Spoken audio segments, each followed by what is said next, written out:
Hi, this is Leah with Handwoven by Leah, and today we're going to make the block called Flying Geese.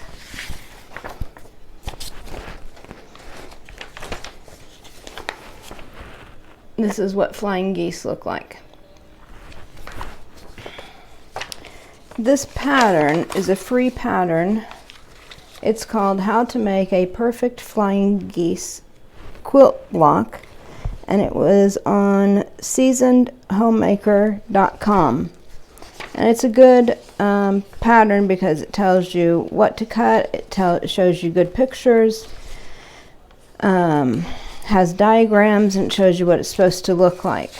So this is what a flying geese is. So this is what we're going to make today.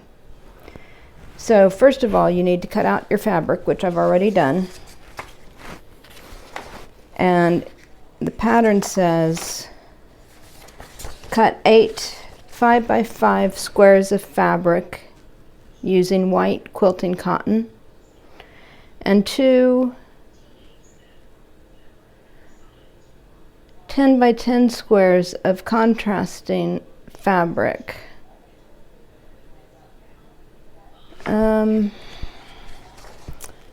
Something weird here. Okay. All right.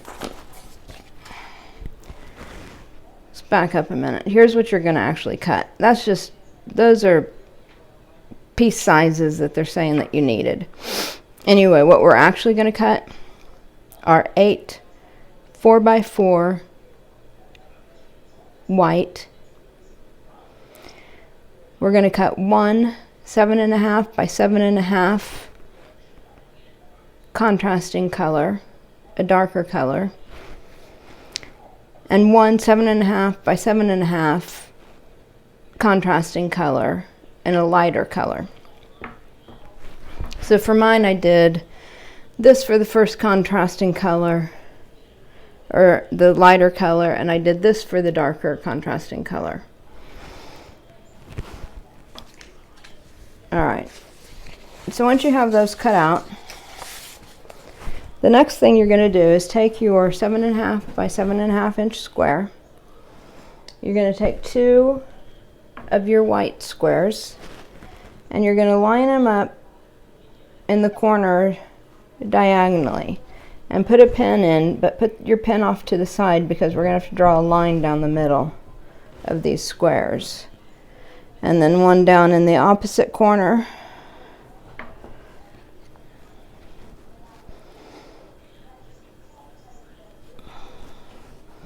So it looks like this. The next thing that we're going to do is we're going to take a ruler and go corner to corner on top of the white squares and draw a line.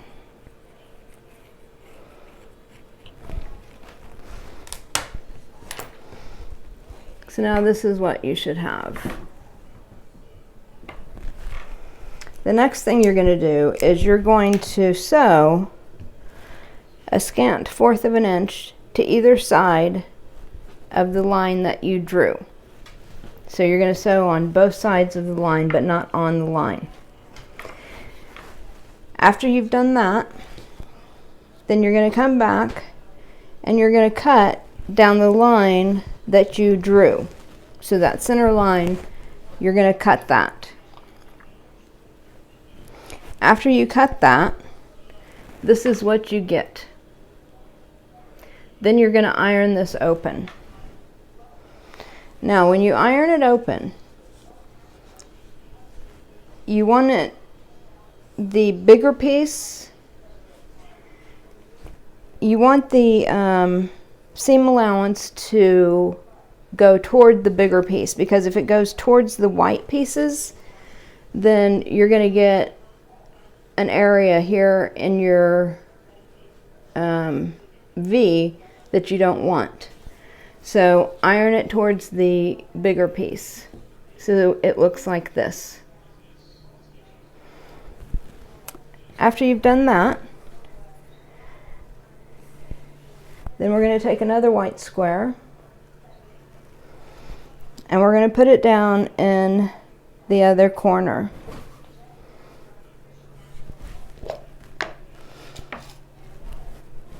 And pin that on. So now you have something that looks like this.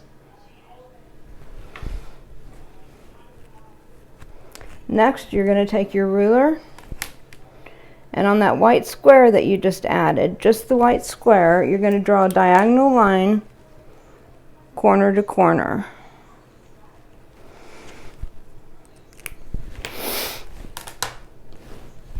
So now it looks like this.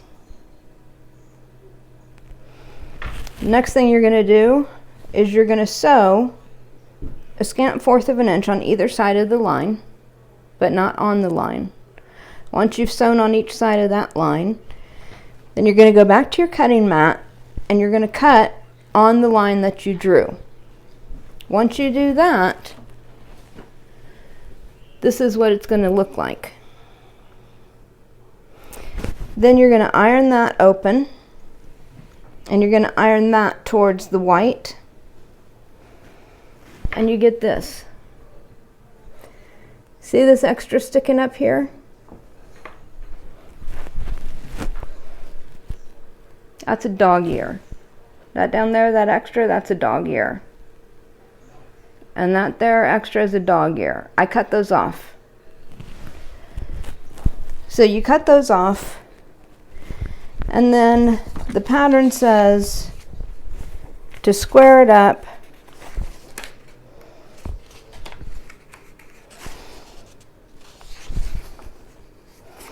to 3.5 by 6.5 inches. When you square it up, don't square at the top. You don't want to cut any of this off because you have this 1/4 of an inch seam allowance here that is going to allow you to attach this block to another block without cutting off your point. If you cut any of this off at the top, you're going, when you sew, you're going to cut into that point. Your point's going to be gone when you open it up and iron it. So always cut it off from the bottom. So once you have measured that and cut this at 3.5 inches, then you want to cut the length of it, or the width of it, to 6.5 inches. And what I try to do on this one, I want to get it about equal on this side and this side, so that neither side has more than the other of the white. So sometimes what I have to do, if there's a lot that needs to cut off, I cut just a little bit off of this side, a little bit off of this side, and then measure it again. But be careful, just do a little bit at a time. And then when you're really close, you can just use the ruler and put it on 6.5 inches on one side of it, and then cut the rest of it off. And that's how you get this flying geese. So once we do that, you're going to put them together.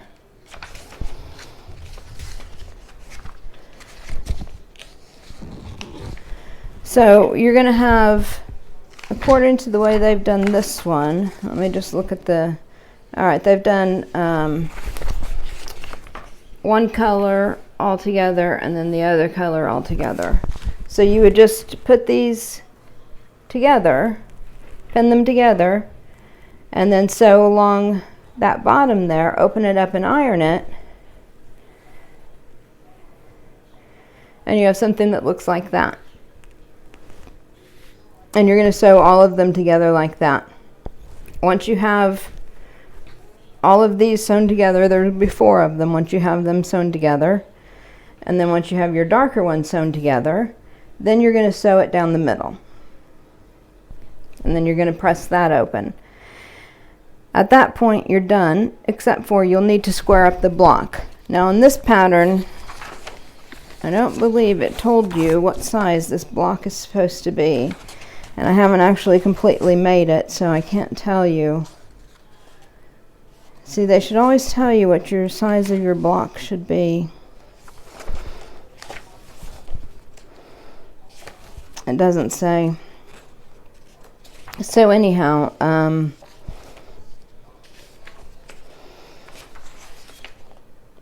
once you get it all together, say it's 10.5 by 10.5 inches. I would probably, you know, cut that down to a 10-inch. Well, if it's close to 10.5, where you can just cut a very little bit off and still have enough fabric all the way around, then I would do that. Otherwise, I would cut it. But most patterns tell you what size the block should end up being. So, and it's not going to be 10 by 10 because this is going to, well, yeah, well, because once by the time you put the two rectangles together, then you have a square. So I don't know what size. Let me see, I can guess it for you. So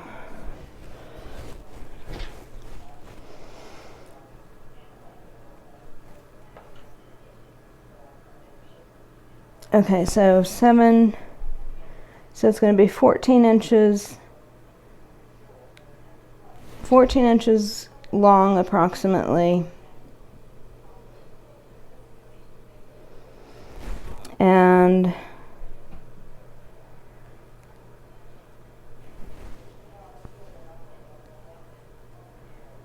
(14) 6.5 by 14. So it's going to be 13 by 14. I don't know. Anyway, just sew it together and then just cut off it.